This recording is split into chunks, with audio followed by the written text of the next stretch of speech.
আমি কোনোদিন সূর্যোদয় দেখিনি, অথচ বরাবর উঠেছি সূর্য ওঠার আগেই। তারপর স্নান সেরে চা তৈরি করে খবরের কাগজের সাথে অপেক্ষা তোমার ওঠার। একে একে তোমার ব্রেকফাস্ট, তোমার লাঞ্চ প্যাক করা, যা যা পড়বে শার্ট থেকে রুমাল পর্যন্ত গুছিয়ে রাখা খাটের ওপর। চেনা ছক, চেনা ছন্দে কাটে সেই ভোর থেকে গভীর রাত্রি। তোমরা তো গৃহকর্ম নিপুণা ঘরোয়া মেয়েই চেয়েছিলে। সারাদিনে তোমার সঙ্গে আমার একটাও কথা হয় না কখনো। তোমার সময় দখল করে রাখে খবরের কাগজ, ল্যাপটপ, মুঠোফোন। আমি অপেক্ষমান সবার শেষে, যে অপেক্ষা কখনো ফুরোয় না। তোমার জগতে আমি কোথাও নেই। আমার জগৎ শুধু তুমিময়। কখনো রাতের অন্ধকারে আমাকে প্রেমহীন পান করো আসলে সে। দীর্ঘ 5 বছর পর আজ আমি প্রথম প্রশ্ন করলাম তোমাকে, আমি কি তোমার কোথাও নেই? দ্বিধাহীন উত্তর, না। এই যে আমি আমার আহ্নিক গতি লিখে দিয়েছি তোমাকে, তার কি কোনো মূল্য নেই? এ তো কিনতেও পাওয়া যায়। স্তব্ধ রইলাম দাঁড়িয়ে।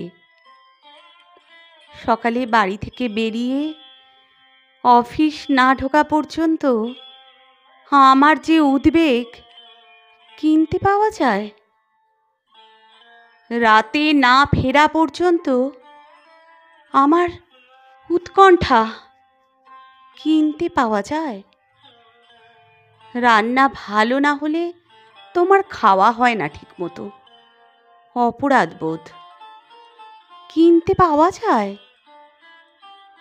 সূর্যোদয়ের আনন্দ থেকে নিজেকে বঞ্চিত করে তোমার মুখ চেয়ে থাকা নির্নিমেষ কিনতে পাওয়া যায়। সরকারি উচ্চপদস্থ কর্মচারী শুভময়ের কোলে খোলা মল্লিকার ডায়েরির পাতা। আজ মল্লিকার প্রথম মৃত্যুবার্ষিকী। লিখেছেন স্বপ্না ভট্টাচার্য।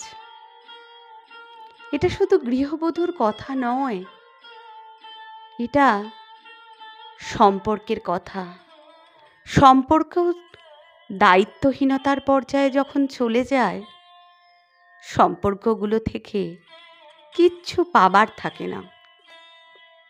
আসলে এই মানুষগুলো শুধু গৃহবধূ বলেই অপমান করে তা নয়, এদের মধ্যে আত্ম অহংকার পরিপূর্ণভাবে থাকে, যার জন্য এরা আশেপাশে সব মানুষগুলোকে নির্দ্বিধায় অপমান করতে পারে, তাদের দুঃখ দিতে পারে, তাদের মনের ভেতরটাকে বিদ্ধ করতে পারে, তাদের অসহ্য রকম বাক্যবাণে।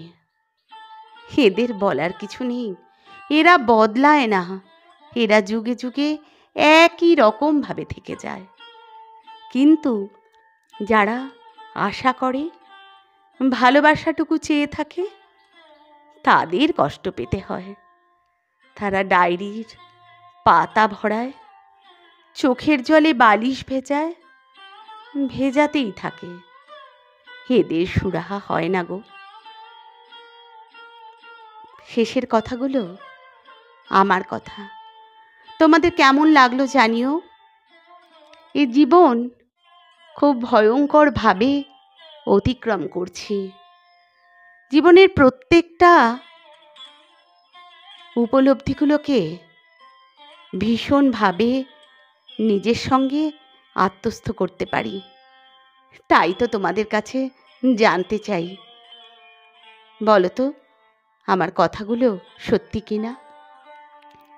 ভালো থেকো সকলে, তোমাদের জন্য শুভ কামনা রইল।